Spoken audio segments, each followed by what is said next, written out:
I may or may not have some beta software.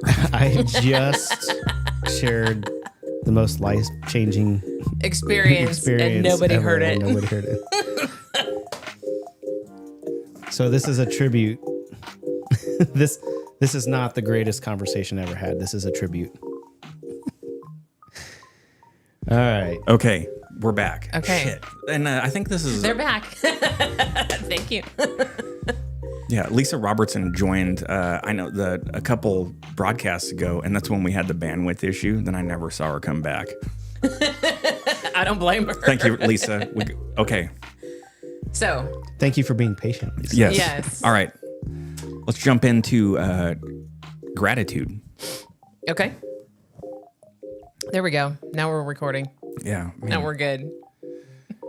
Okay, I'll jump in with my gratitude first. My gratitude lately has been able to I have the ability now to be able to find peace and moments of serenity. Not all the time.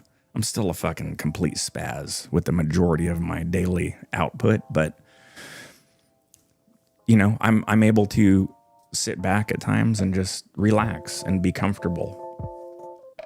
It's really prevalent because this time of year, I start to think about the holidays. Mm-hmm. When I first got sober, this was one of my main, I don't want to call it a hang up, but it was sort of a concern. Stressor. Not really a stressor, but it was, I know I'm not alone with this, and that is when people get sober, they're like, what am I supposed to do during the holidays? How am I supposed to celebrate? You know, well, they're also very stressful for a lot of people too. Yeah. Mm-hmm. Hold on, everyone. Check out the studio view. Hey. So, yeah. So it was always that's AD. Yeah, right. Hey, so anyway, but hey, we also got this squirrel. Topic is ADHD, by the way, if nobody has gotten it yet. Yeah, we are like leaning into the theme hard. Yeah. So, you know, it was always around. Lead by example, right? Halloween's coming. We know we have a Halloween party. It always revolved around some form of drinking. Celebration equals drinking. That's what was in our head at the time. Our celebration equaled drinking and having a good time and getting drunk, and yeah. So for me, smoking a lot of pot. Yeah, Thanksgiving for sure is, you know, they get up bright and early and start smoking a turkey, and it's just the festivities of it. But now, anyway, so I'm not gonna name all of the holidays, but I don't know. Now I get excited about being able to enjoy being in the moment and not having any pressures of having to do the calculus, Patrick, of, oh man, do I have to, am I on call for work? How drunk can I get? You know, Yeah. The holidays, so starting around Thanksgiving, I would be in a perpetual hangover until January, mid-January, all the time. And then I would, you know, taper down the drinking to a more, but it just hitting the holidays around that time, just hitting it heavy. It's nonstop celebration. Well, yeah, we would start with the fall celebration. We'd have this big fall party, and we'd have all these people come over, and we'd drink all kinds of alcohol, and smoke copious amounts of pot, and you know have all kinds of food and stuff, and that was what we centered our basic fall around, was that one get together. Drinking is the linchpin for us for the holidays. Well, it used to be. Now it's not. It feels really comfortable of just being able to chill and go to bed early and enjoy some friends and family. Yeah, somewhere along the road, you know, when I was a kid, holidays were always wonderful, especially that time of year, you know. I love fall. Halloween is great, you know, when you're a kid. Oh, yeah. And Thanksgiving, you get to see everybody, you get time off of school, and then you get, you know, here for us growing up, it was Christmas. So it was family and like all sorts of gifts and a whole bunch of stuff. Somewhere along the way, it did get conflated with drinking and everything like that. So, it's been nice trying to get back to, what those original feelings were before drinking, obscured it or, made it fuzzy. And we'll talk about some of the reasons why I think that is, especially with our topic at hand. Yeah, it's nice to be able to celebrate the holidays for what they're meant to be celebrated for. Yes. They're meant to be celebrated for specific reasons, not just to get hammered. Yeah. Yeah, it used to be prevalent, any holiday. And I remember, what's not funny or ironic, or not a strange coincidence. It just is what it is. My father, for the brief time that I knew him, he always used to say that was one of his main reasons why he had a hard time quitting drinking and doing drugs as well, is because holidays were prevalent. Yeah. So anyway, I have gratitude for being able to find peace and comfort and just being comfortable in my own skin around the holidays. Also, Patrick, I wrote it down on a note here. I wanted to tell you that, just humble brag, no big deal, everyone. Patrick and I ran 10 miles this morning, whatever. 10 and a half. 10.8 for me. After I left you, I ran home. Okay. I'm very proud of both of you guys. You guys did a great job. Yeah, but man, thank you, babe. It was, you'll see that, as we've gone through this, you get a cascade of memories for our training runs and then the half marathon. But that was probably the funnest run I've done in 3 or 4 years. You were ready to go this morning. I was ready. But man, it was really, really beautiful here in the Midwest. The fall colors are in full effect, and yeah, we had fireworks this morning. Yeah, as far as the trees, and the different colors. You get like a 2-week window when you get the full spectrum of the colors. So we had the greens, and then the reds were really starting to be like full strong before everything starts dropping. Yeah. So and then we get on top of that, we picked a run today that just ran through a bunch of larger fields, park area set aside, and so we got to see this sunrise. Yeah, over that you guys got a beautiful sunrise. Yep.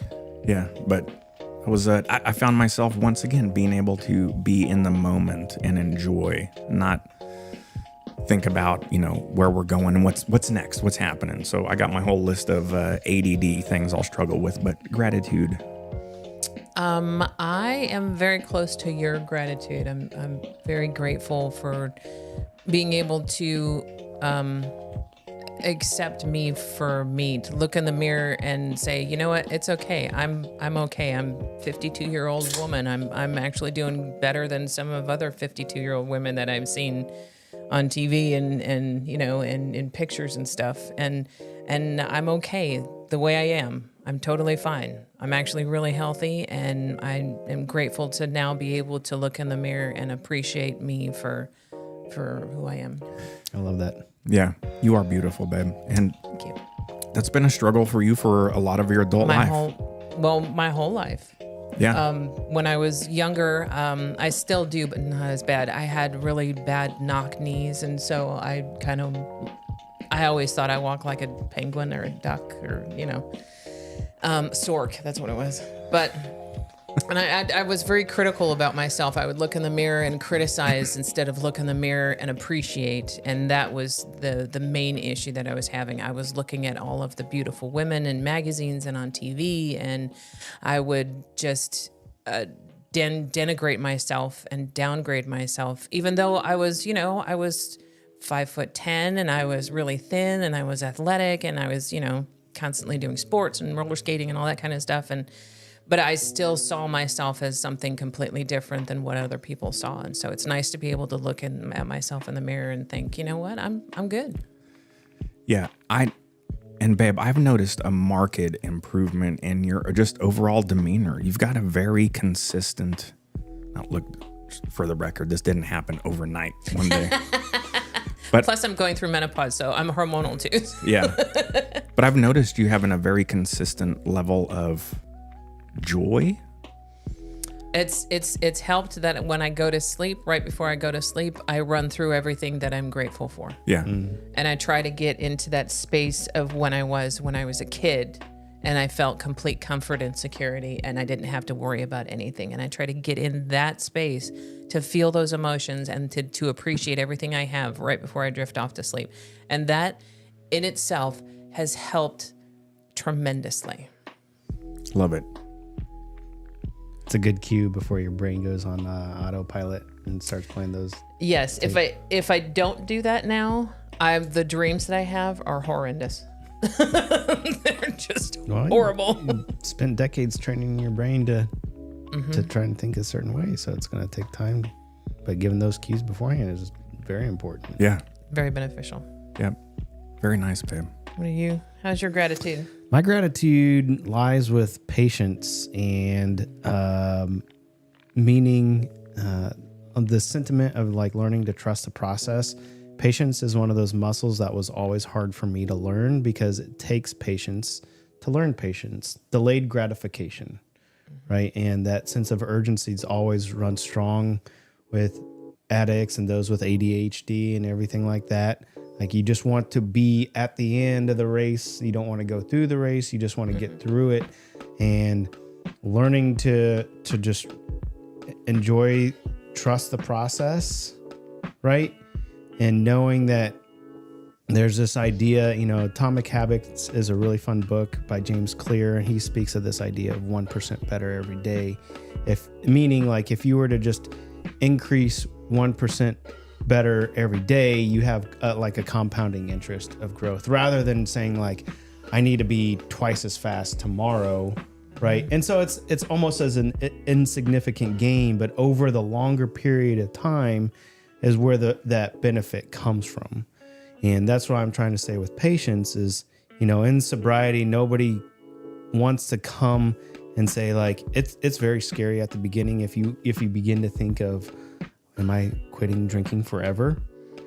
And so the focus always comes back to, old timers and, people seated in their sobriety will always remind it's one day at a time. It's the present at a time, meaning like you can only worry about now and deal with the present now. So over time you begin to learn the power of that. Like, this is like teaching yourself to rack up those victories, those bags of Reese's, like one day at a time. All of a sudden you have like 2 or 3 days. All of a sudden you have a week. Then it becomes like a month. Then it becomes half a year. And then like it just starts to roll. You see that compounding interest grow. And I begin to look back and I am like thankful for that patience in the long run because of where I'm at now.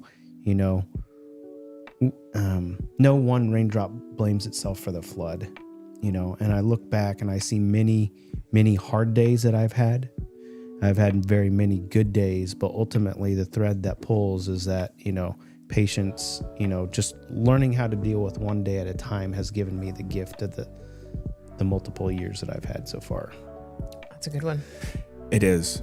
And sort of to chime in on your point, Patrick, I get that for myself as well, but it's important for me to always give myself a little bit of grace and make sure that I'm having the perspective of that too. I take it for granted sometimes because my mind is always like, what's next? What's next? Always better. And I have to stop myself and go, hey, everything's good now. Here's pretty cool. Yeah, here's all right. Cool. But it's a pro and a con to how I work too. It's, first rule of an infantry soldier is after you get your defensive position built, what do you do? You always improve your defensive position. So I always thought that resonated with me when I learned that. And that is, I'm always doing that, right, babe? It's like I can't leave well enough alone. I'm getting better at it. I don't see it necessarily as a fault, though. Sometimes either, it's like, what can we do to make it a little bit better? So, but I think that can go either way. That can either be a fault or it can be beneficial. Yeah, that's me. That's the paradox of John. I think it's just a lot of our emotions. It's how we hold them.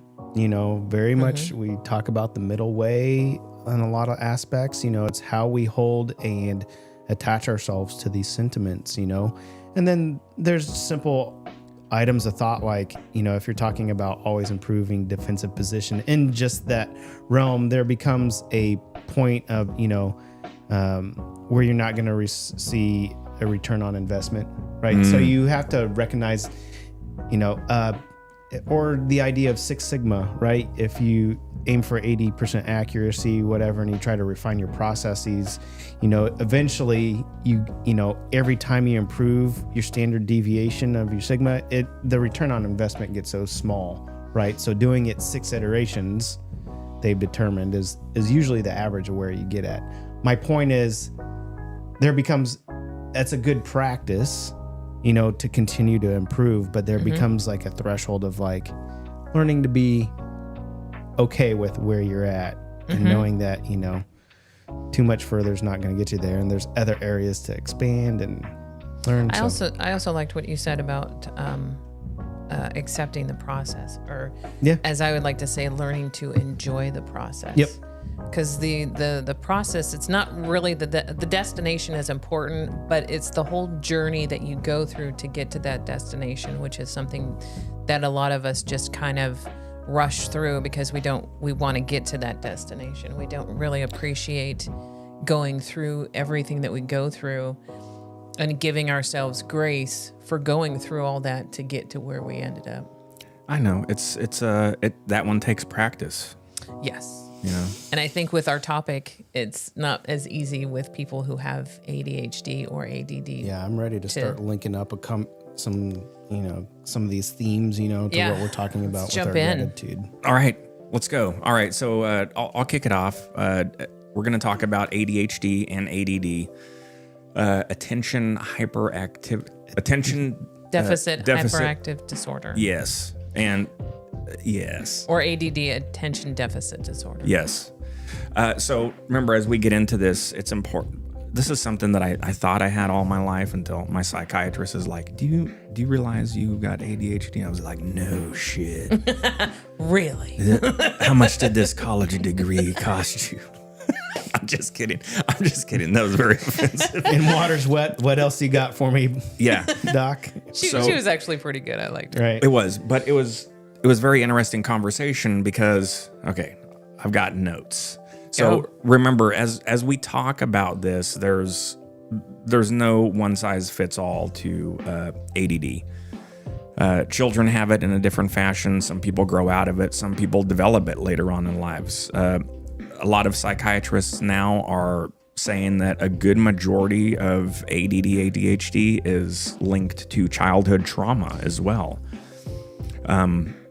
So I think I'm in that camp to where, when I reflect back when I was a child, I remember being peaceful and happy at times. And then when my mom tried to commit suicide in front of us, I think that's when it all fell apart. That was my trauma. Do it. Yeah, and I agree. And before we get the cart too in front of the horse here, when we were dealing with the audio stuff, I think, Judy, you really kind of did a nice synopsis of the layout of what ADHD is, or like some of the things that we were talking about here. So there's from what I read, there's 3 different types of ADHD or ADD. The first type is the imagination or imaginative, or the one that daydreams a lot, can't focus. They just kind of wander off. Their brain is very active on other things and can't focus on what's in front of them. The other one is the hyperactive one, where they have the non-focus, but they also have the hyperactivity behind it. And the third one is the combination of the two. And I was saying, if you go out and take an assessment, these are very common to find. They're large questionnaires that ask about your behaviors. Like, are you able to finish tasks? Do you find yourself daydreaming? They ask to the frequency of these behaviors too. The first part speaks to the focus ability, like you were talking about, the daydream stuff. And then the second part speaks to the hyperactivity items of, being able to fidget and, like, do you Not feel being like, able to sit still? Do you feel like you're having a motor, and like, do you, my wife lovingly calls this, like I said, not to pointlessly gender these items, but she's ADHD, as well. And so as my son, she calls the first part, the daydream. She's like, yeah, this is girl ADHD. And then the boy stuff is like just the hyperactive item. And, it's not the same in everybody, but there are some very common themes. And definitely my son, he is stronger on the hyperactive sides. I'm speaking this, but I am personally undiagnosed, going through working with counselors and talking with other people, and like they run me through it and they're like, I think you're like undiagnosed ADHD. And I'm like, yeah, no shit. I wanted to bring up a small point when you talked about the male and the female version. Yeah. There was documentation that I also read that female ADHD or ADD is a lot is more misdiagnosed than male ADHD. That was it. I don't disagree. We'll talk to certain behaviors here of why that is and how it relates to addiction. But I was just saying, I am not a medical professional, neither of all of us when we go through this. But going through this, when I finally took space to like work with other professionals and talk with people, and especially my wife and my family on this, the toolkits that we have developed out of this, I align very strongly with a lot of these. I'm not here to say I am or I'm not ADHD, but I'm just trying to say the themes resonated so strongly like that the toolkits benefited me greatly. And that's what I want to always open up our listeners to is like, I always speak of modalities, like you don't have to be ADHD. You don't have to be an alcoholic. You don't have to be any of these, but if any of these like resonate with you, feel free to pick up some of the items that we talk about and use them in your life, right? Mm-hmm. Don't worry about the stigma of the names that come with them. So anyway, I digress. Let's talk more about ADHD. Okay. So that's it. That's the gist of you can read, there's like a 5-page paragraph on exactly what it is. But do you guys want to jump into, do you want to give examples? Well, one of the examples, actually a couple of them that I had watched from a couple ladies who are on YouTube and had ADHD. And one of them was, she said, this is my life. This is what it's like living with ADHD. And she takes her phone and she walks outside and she looks at her car and the driver's side door is open, the passenger side door is open, and the trunk is open. Now she's been in her house for 2 hours and just completely spaced, got sidetracked in her house and spaced out her car, and her car's been sitting in her driveway wide open. The other one was a lady who was, she has a channel on YouTube just specifically for ADHD. And she says that she has everything in her kitchen set up so that it's all within 1 or 2 steps of where she's going to need them. Because if she's making coffee and she grabs her cup and she walks over to the kitchen to get creamer, she looks in the fridge, she sees chicken in there that she's got to pull out, and then she realizes she's got to go walk her dog. Next thing you know, she's walking down the street, cup of coffee in her empty cup of coffee cup in her hand while she's walking her dog. Yep. I mean, the good part of that is, professional chefs use the triangle method where, you center your workflow around yourself, yes. Mise en place, you're placing your items. So you're trying to be efficient in your task, but exactly. It's interesting to hear an ADHD person like being like, no, this is my containment system.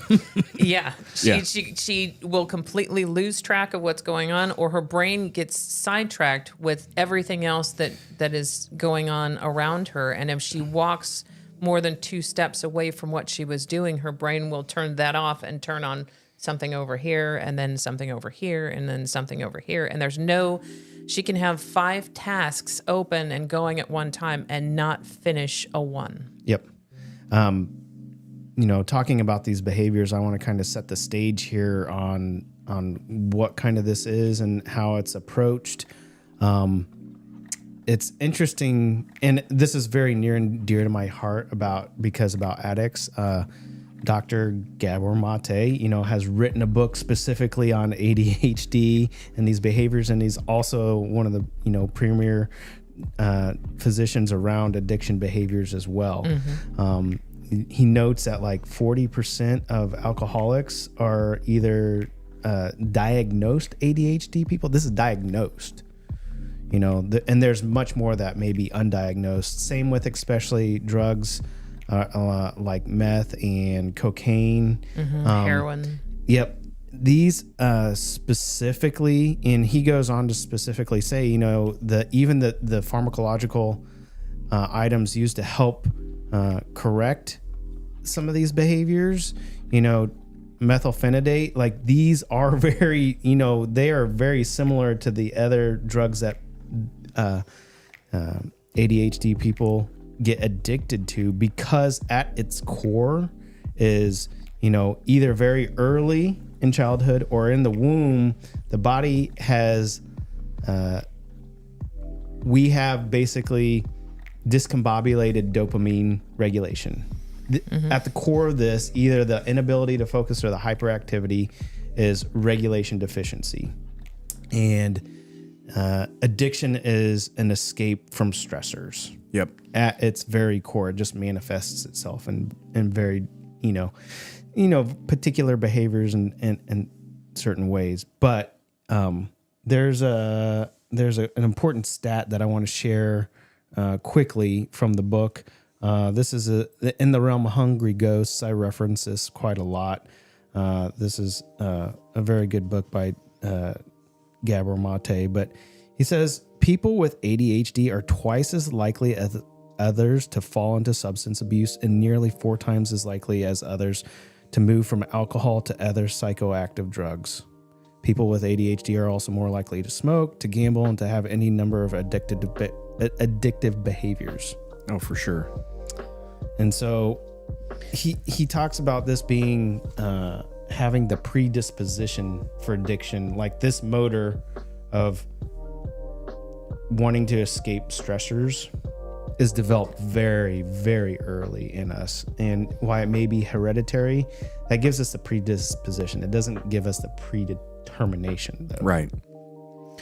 Important factor, what you just said there is, like we talked about on the run this morning, that experts are saying now that ADHD is hereditary and you have a 50% predisposition to, doesn't mean you're always going to get it or exhibit those behaviors, but it's something that definitely gets passed down. So do you think the reason why, I mean, I pretty much know the answer to this one, but do you think the reason why people... Man, my hair looks good today. Sorry. It says he's just sharing examples of ADHD. Woo boy, yeah, right? He just squirreled out there. Okay, so do you think the reason why people go into addictive personalities or get addicted to these chemicals is because nobody has either treated their ADD or taught them tools on how to deal and cope with what they're going with, and so they just naturally go to something absolutely chemical? Yes and yes. Absolutely, because these are, the dopamine regulation is just, like I said, discombobulated from us very early.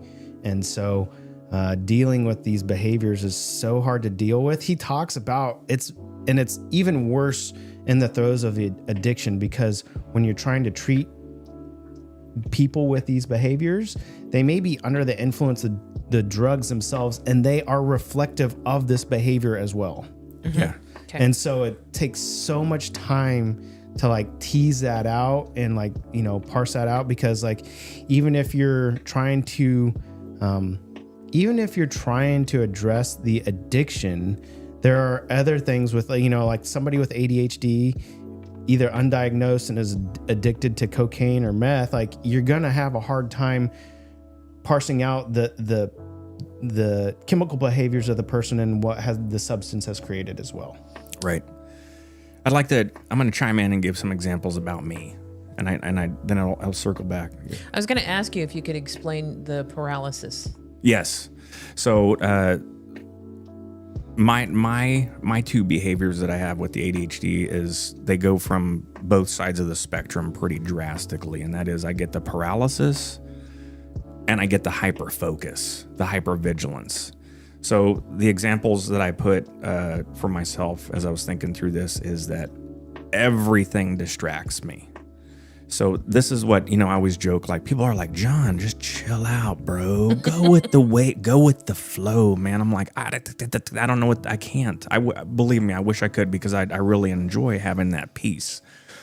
That's not how your brain works, though. It's not. And so let me go back to the addiction thing real quick. Alcohol had a certain soothing effect for me, because it would allow me, I'd get really drunk and be able to focus on things. The mute button. Yeah, but it was, Judy would tell, I would get drunk and then go do projects, and I would do them very well and work till very late in the night until I was just blackout drunk. 2 or 3 in the morning. Yeah. Yeah. But I'm going to share something very personal as well, and that was when I got out of the Army. For a couple of years, I was a truck driver. And back in the 90s at truck stops, they still sold what are called cross tops. If you may have heard of those, it's pure ephedrine, not pseudoephedrine. So they stopped selling it because that's the main catalyst of the foundation for making methamphetamine. So like 50 of those tabs would cost $7.99, and I would so certain states were starting to outlaw and ban it. So I remember I'd be like in Arizona, New Mexico, I'd go to truck stops and I would just buy like everything they had. Why?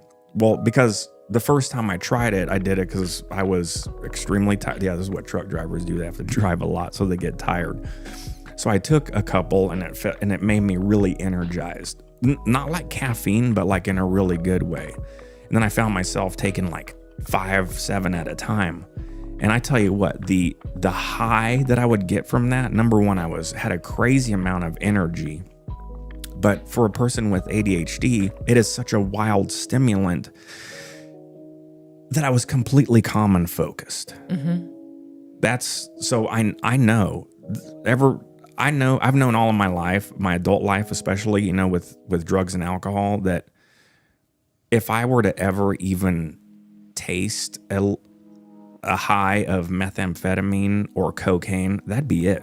It'd be over, because I understand wholeheartedly. When my psychiatrist and I were talking about me getting put on Vyvanse or Adderall or something else, and I told her, I said, this is another medication that'd be put on top of my. So okay, I got to train. Hold on, just bear with me, babe. A ton of thoughts. Having ADD and then plus having anxiety and depression and panic disorder. The ADD thing is sort of it's like everyone walks through life on, volume 1 or 2 with some depression and anxiety or whatever. When you have ADD, it's just fucking crank the volume up to 11.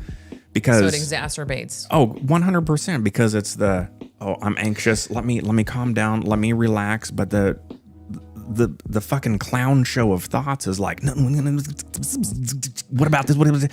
So now I'm standing in, the Home Depot aisle, like fucking heart is pounding. It's like, you need to take deep breaths and do box breathing and calm down. But the ADD guy inside of me is like, dude, you're going to fucking pass out. Someone's going to have to call 911. If you grab onto that, shit's going to fall down. It's just pure chaos. And then when I'm depressed, there's this noisy component too that's just fucking beating my depression in the face. And it's that ADD monster, like, stop. So remember, I'm going to just give a couple examples, and I want to circle back because I did title this episode, it's ADD and how we live with it without medication. So anyway, going back to that, when I had stimulants when I was a truck driver, that's what I think a lot of folks don't understand. Why do you give someone that has attention deficit hyperactivity, why would you give them a stimulant? It has a reverse effect. Because it almost has that reverse effect, especially with children. That's what makes, for me it was, and adults. It takes these 10-lane highways that are talking in all these different directions. And because the stimulant does what it does, for me, it just takes them all, and puts them into 2 very, very organized lanes we cannot of traffic regulate flow. Our dopamine, so that does a very good, and it makes you feel good, happy, in control, and calm. So I realized as I was a couple of years into that, I'm like, I was just taking handfuls of this shit, because your body builds up a tolerance too. Like I said, ADHD at its core is an escape from stressor. So if you're in the flight mode all the time, that's going to be your baseline. Like your body's just going to be like, I don't belong here. I don't belong here. I don't belong here. I need to look for something else. It's like, the monkey paw wish of never being able to be, I want more money or whatever. And, if you get that wish, you will be granted it, but you will never be sated by enough money. Right. Like learning to escape from stressors early, you will never be sated by a state of being. You will always be searching for something else, meaning you will always be in a state of stress. Yeah. Nice. So, I mean, that's it at its core. Yeah. So real quick, I know I was all over the place. That's how my brain works. Let me give my two examples really quick. So the paralysis that I get is just that the ADD paralysis is what's held me back in my professional life for sure. The feedback I've gotten is, John, you got to do better with starting a project and, organizing your projects to completion. It's like, I fucking can't. I can if I put a ton of effort into it. Yeah, that's the key. It's all that effort and focus, that energy draining focus that you have to put into something to actually complete it. Draining. I watch colleagues of mine just go through and do projects, and it's like I can't organize myself that way. Number one, because it's boring as shit. So there's the crux of it. If it's boring, I can't. That is a living hell for me. So administrative Excel spreadsheets, fucking epitome of hell. So when you give me these wild administrative tasks that don't make life sense to me, I get paralyzed with it. I go, I know I need to do 1, 2, and 3, but my brain just keeps jumping between those tasks, and I can't get started. But I bet you, similar to me, I bet you like high learning curve. Oh yeah, items. Like you just immerse yourself at depth to them, like almost compulsively, and then when you get to a certain point, you just like walk away from it. Yep. For a long time. Too. Yep. So that's the guitar playing. It's immerse, get it to where I'm 80% good, and then hang it up. Pros and cons to that. Judy used to joke, I've gotten much better. There's going to be a lot of me validating myself with this, but Patrick, I think you can attest to it. We'll do a project extremely well to 90% completion for some fucking reason. It's like, I'm telling you. I'm dying over here. Why are you killing me? There's going to be one. You gotta call me out, bro. This basement will always have one ceiling panel that's never going to get put on. I don't know why that is. It's like, I got to leave it just unfinished that way. But okay, so I got the paralysis that happens. The other thing is the hyperfocus and the hypervigilance. So another thing with that paralysis is I've caught myself out in my wood shop. Patrick, I was telling Judy about it. This is the wildest thing. I'll be on my bevel saw, miter saw. I'll cut a piece. I will literally need to walk 4 steps over to get a tool. Within that 4-step period, there is I need to fix that. Oh, I meant to do that. And I take a step to the left and I go to touch something. Be halfway going to touch that, I'm like, oh, I meant to go touch that thing too. And so here's how I deal with that. I catch myself doing, I'm a little fucking spastic monkey making 4 steps to go get one tool to go back to the task. And now within that 10-second 4-step period, I have created 20 other things that for some reason need to fucking get done. I need to put that tool away. I'll grab the tool, I will move 12 inches, set it down, and fucking walk completely the other way. So I have to make conscious. Does it sound dramatic? Yes, that is. It's how it is. It's comical sometimes anymore. So that's the distraction portion. To the point where it's paralysis. Judy went on vacation. She gave me a list of things to do some home projects. I'm really good with that usually. But I find myself just sitting in the chair half the time watching movies because I'm like, I don't know how to get started on them. There's super simple shit. Like my brain's like, you got to just go finish that 10-minute task to finish the floor in the guest room. I can't. I'm just like I can't do it. I wanted to interject here. Michelle actually asked, what's the difference between multitasking and ADHD/ADD? And Lisa responded with some really good Yeah, she was on point with the responses. information. She says some of the hallmarks of ADHD are, you're going to have to read that, babe. I can't say. Inattention and hyperactivity/impulsivity. Impulsivity is a key one there, and then most often has psychological component. Multitasking is usually internally splitting attention between tasks. Interesting enough, studies have shown that most people cannot successfully multitask. It's actually not good for cognitive processing. Yeah. Yeah, that's and also I wanted to add to that one is that multitasking for people who do multitasking can finish their projects. People with ADD have multiple projects that they just never end up finishing. And then multitasking is almost a way to hide as well, just being surface level. And I want to speak to this. There's another book, I think Cal Newport wrote it. It's called Deep Work. And this is one of the tools that I use to help combat some of these traits. And it's setting aside specific time to actually move in depth on a subject or a focus. This is the benefits of being on a hyper focus, of being able to, like when you want to get a task done and you have ADHD, like, and I'm not saying like you're telling yourself you wanted to get it done, but inside that you wanted to get done, you will move mountains to make sure that gets done. You will ignore relationships, right? And you will ignore self-care things. You will skip meals, and you will ignore self-care items to get it done. And you can go into beast mode and complete items because of that hyper focus. What I'm talking about is focus time of being able to move at depth, and there is a tax to moving shallowly on stuff. Oh this, oh that. I'm doing this, I'm doing that. Like you can. By being able to stay at focus, you can begin to like iterate in your mind the steps that need to play out. You can focus on the skill level of the task at hand. If you're working with wood, this is moving to flow, where there's the subtle techniques of how much pressure you need to apply to it, and minimizing your steps in between the things. And this is kind of the Zen aspect of it, right?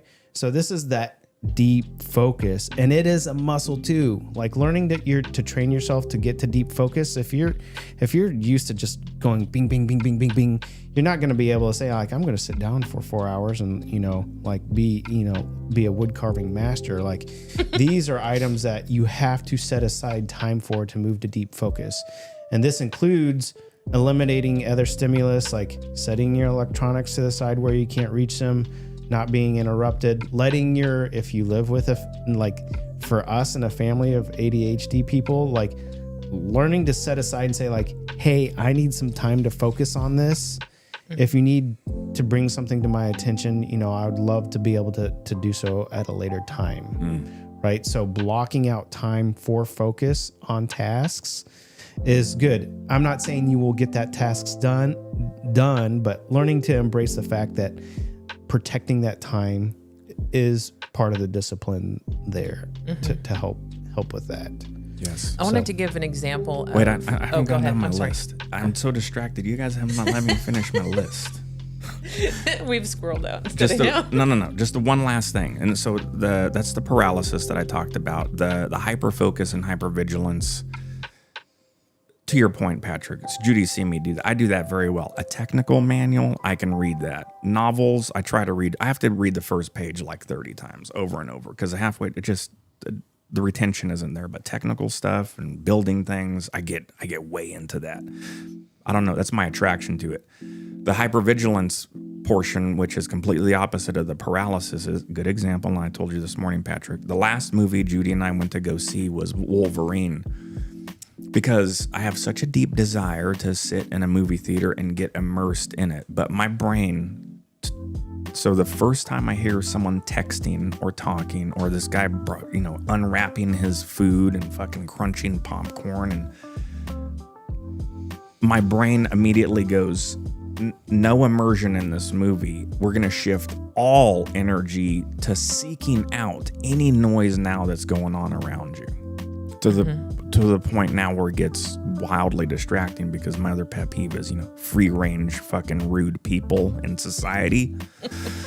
So now it's like 10 minutes into it, Judy's like, let's just go home. And I'm like, yeah, that's a good idea. I'm gonna pull the chute on it. Yeah. So anyway, that's all my stuff. That's my clown show of behaviors. I wanted to give an example of kind of the daydreaming aspect of it, because I experience this a lot.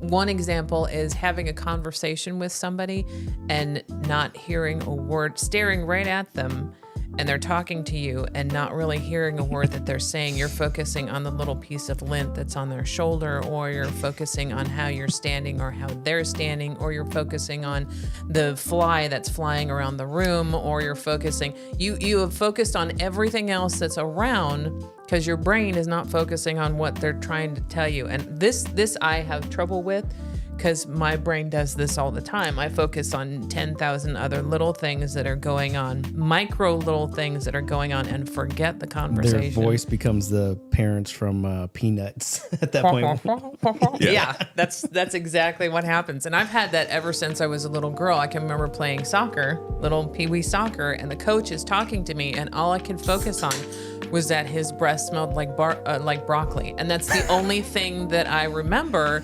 You got broccoli breath. Instead of everything that he was trying to tell me what to do. I cannot remember anything of what he said. All I know is that his breath smelled like broccoli, and I wanted him to back away. That's the only thing that I remember.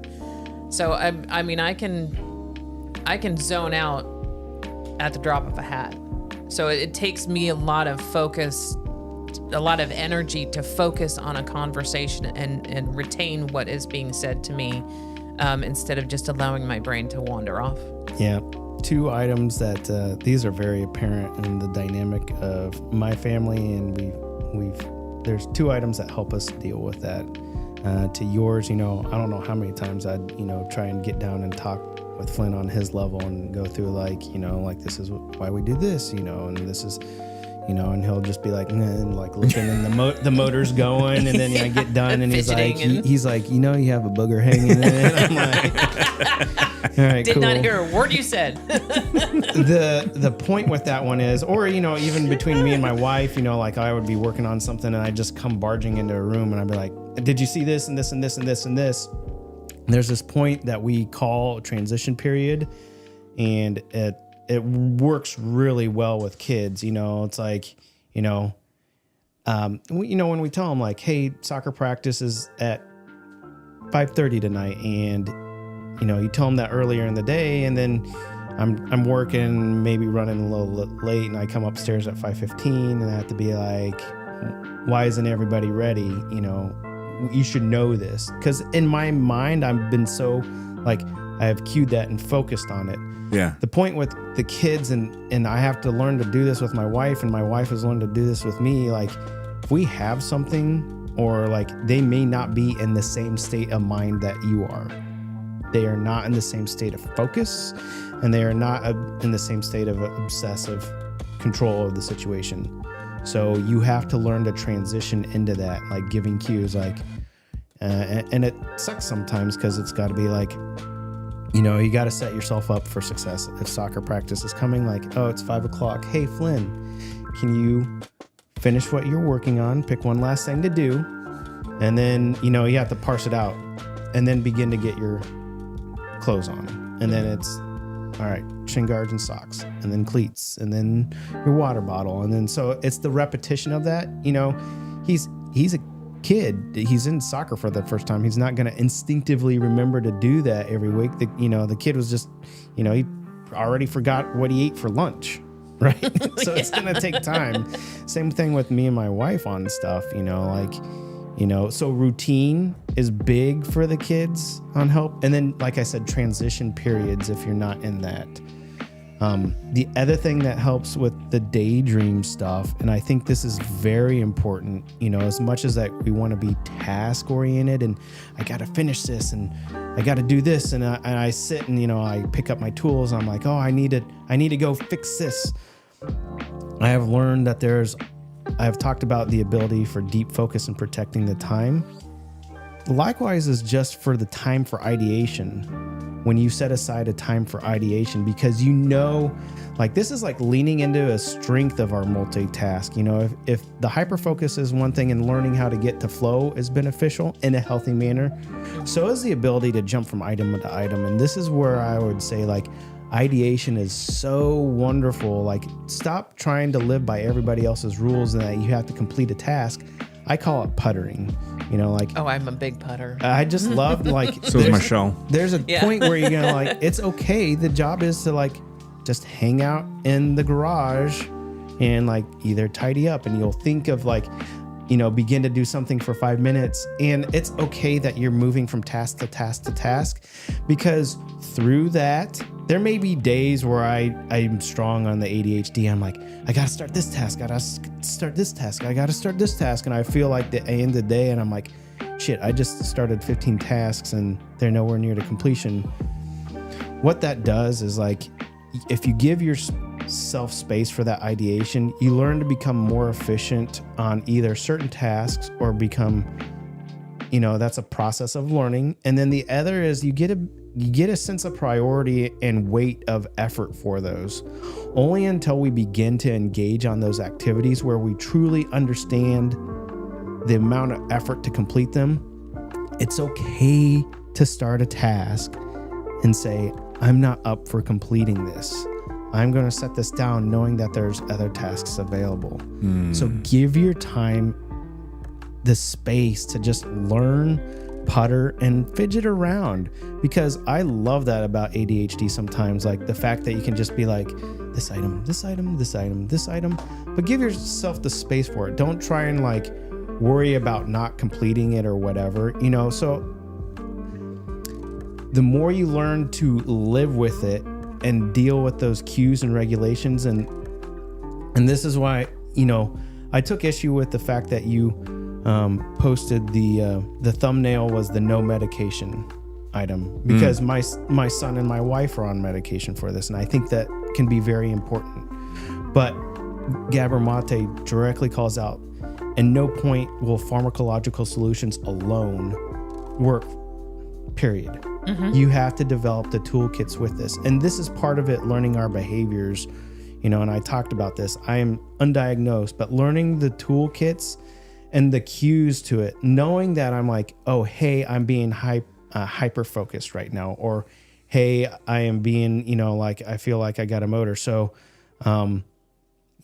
setting aside spaces for that and knowing that they will come, maybe routine, maybe not, but like for me, learning to run and exercise and then trusting that process at appropriate moments, knowing that, picking your suck, I may not be in the right headspace, but I have to go run for the day. But I've also remembered like, hey, you have these feelings or stuff going on right now. You know what it feels like afterwards if you don't run. Right? So, what's going to be worse for you later is if your inability to focus and you're lashing out or like temperamental, or like, do you want to run, kind of work this through, and whatever will come later? Or, do you just need to go out to the garage and putter around? Do you need to ideate? Do you need that deep work time? I think another thing is not to feel shame or guilt, because this is just speaking for me, and I'm a great putterer. I putter. That's just my day. But I will, when I first started recognizing these things, I would go into the kitchen, I'd start unloading the dishwasher, I will get sidetracked. I will go in to my room and see the pile of laundry and start folding the laundry, I will get sidetracked again. I will walk back into the kitchen, see that the dishwasher is wide open, and immediately get on myself.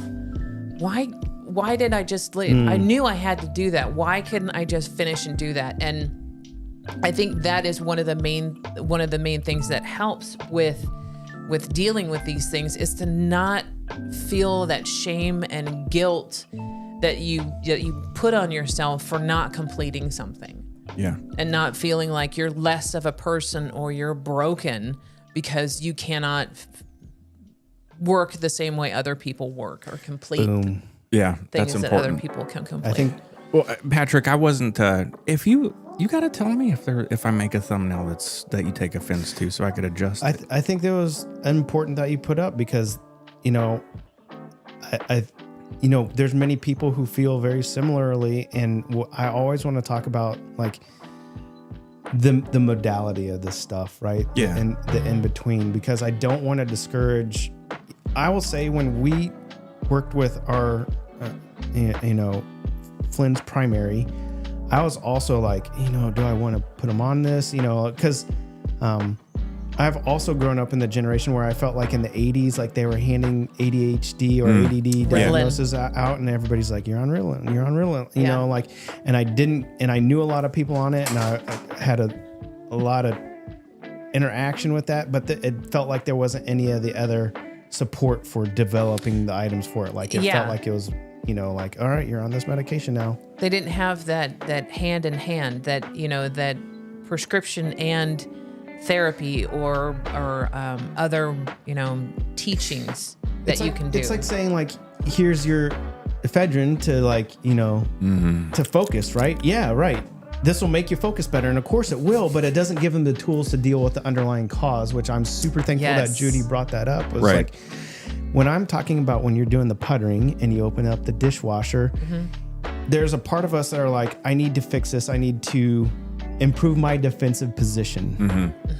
And so you're going, and you're like, all right, I need to go. And then you go to the bedroom and you're like, oh, I need to make the bed. And then the part about the puttering, and this is the part when I'm saying give that space, when you walk back into the kitchen, realize that getting to that other state you always want to be in, and give yourself the grace. When you look at that open dishwasher, it's like, oh, great, that's another item incomplete, because you know what?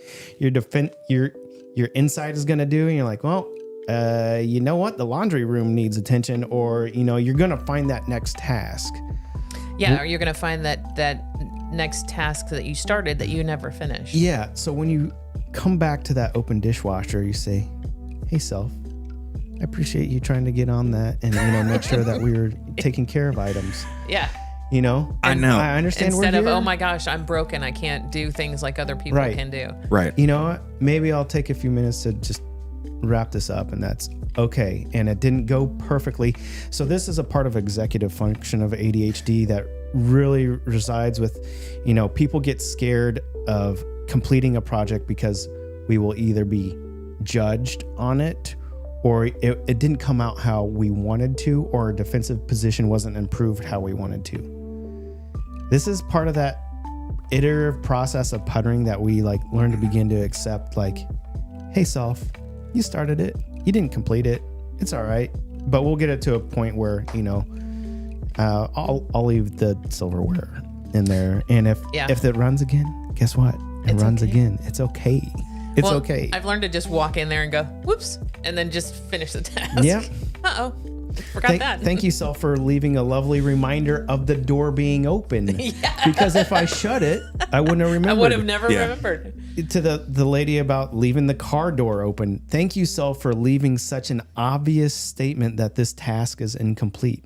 It's okay. It is okay. And so when you begin to give yourself that space and that grace, we learn to use our traits of ADD, ADHD to our strength. Stop trying to deprive yourself of these gifts that have been given to you and then hold them in an ill light.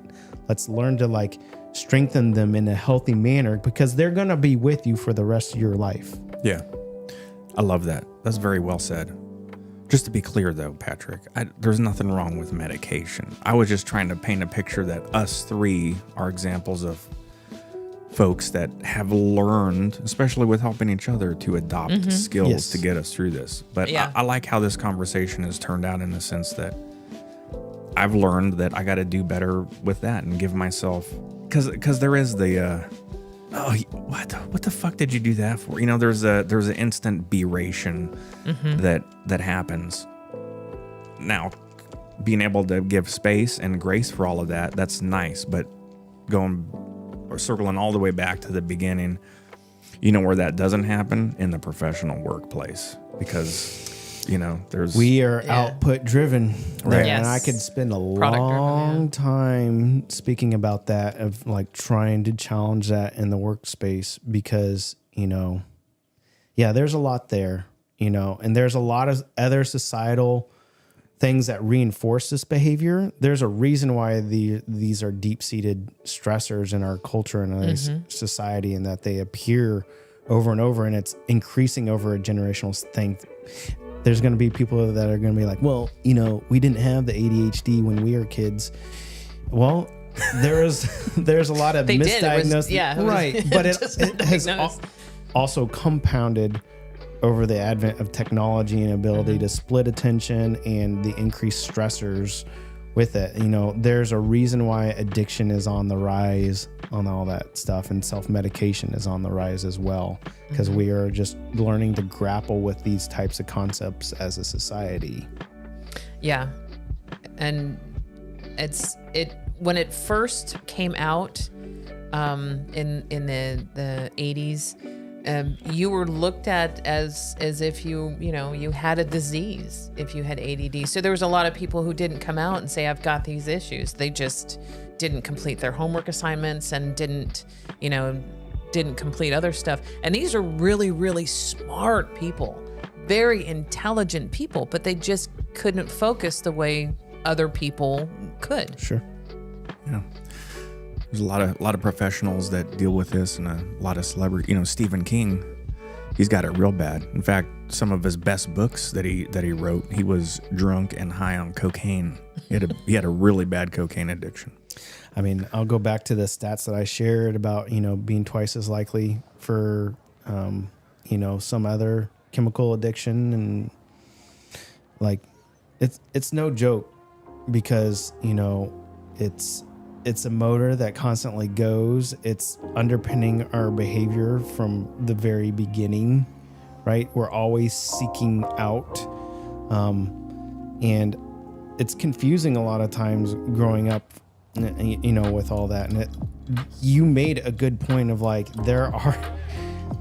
there's an aspect of sobriety that is very hard to talk about. And one of my coach helped me through this, we looked at addiction to alcohol as some sort of moral deficiency or whatever, but the reality is it's not, and one of the first questions he asked me is like, well, what do you remember about the first time you getting drunk? And, I wanted to answer out of some sort of shame. Does that make sense? Like, You should feel bad about it.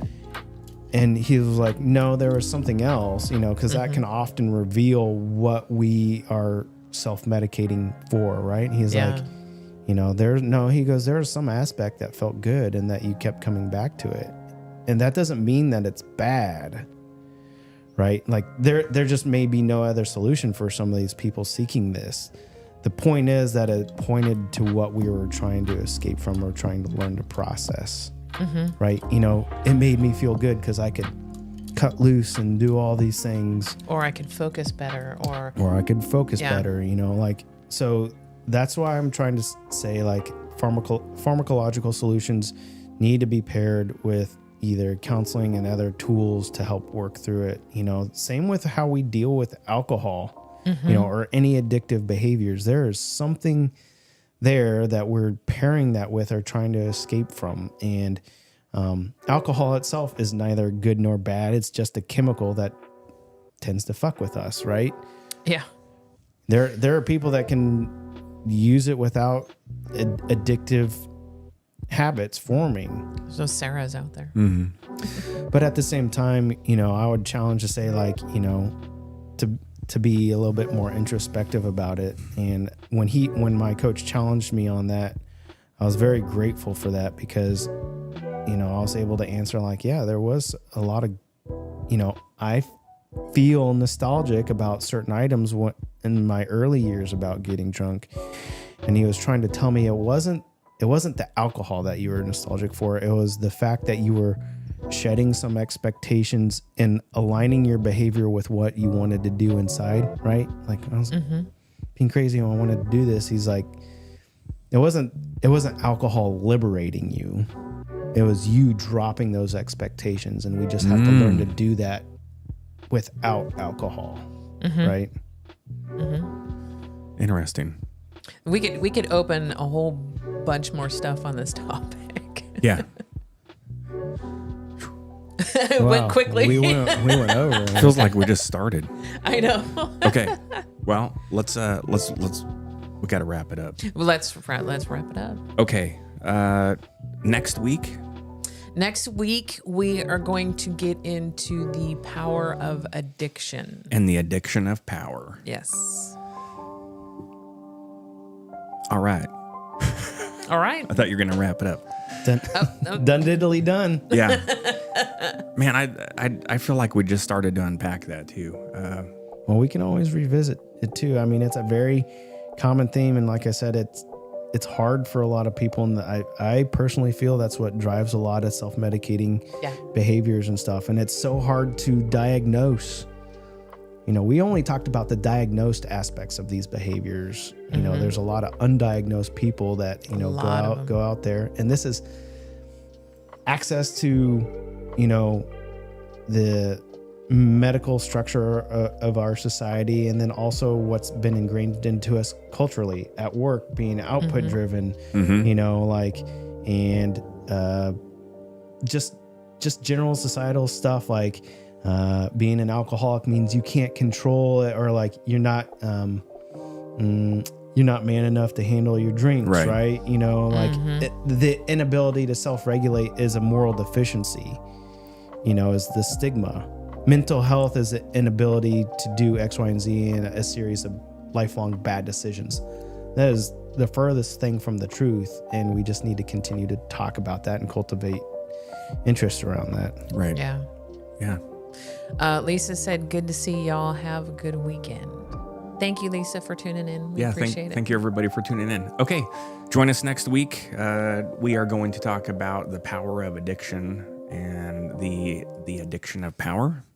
This has been fantastic. We're getting into the groove, into the studio. Yes. Thank you. Thanks, everybody, for watching and tuning in and subscribing. We really, really appreciate it. If you haven't subscribed and you're listening on a podcast? On the podcast, we really, really would encourage you to log into youtube.com/@sobermind and hit that subscribe button. Yes, please. It helps support us, and we're getting close to 500 subs. They've got some new thresholds. We're going to be able to start selling some Sober Mind merch. Yay! I'm so excited. For real, Patrick. So you got some Sober Mind underwear we can make some Sober Mind underwear or socks. Just for you, Patrick. Okay. Just for you. Yeah. For the rest of the day, Judy and I are playing Spider-Man 2, the greatest superhero game of all time. And then Odie, we'll be going back into Baldur's Gate. Lords of the Fallen is the most difficult game I played, and it fucking sucks. For the record, It's very pretty. I mean, they did a great job. I told Patrick what I did. Holy cow! With Sony, we couldn't even get past the first boss, and we're not noobs. That's the whole thing. Yeah. All right. Let's roll the outros. Thank you very much for tuning in. We greatly appreciate your support. Got a lot of comments on some of the shorts that I uploaded, and it's so nice for people to say thank you. This really helped. You know, so I think we've accomplished our mission. We set out to do this whole thing by saying that if we help just one person, then we've done our job with the one single idea. One day at a time, brother. One day at a time. Yep.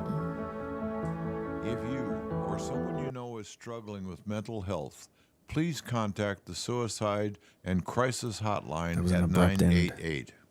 Also, if you need help with addiction recovery for yourself or someone you know, please check out Al-Anon. Be kind to yourself. Be patient with yourself. You are loved. Bye, y'all. Take care.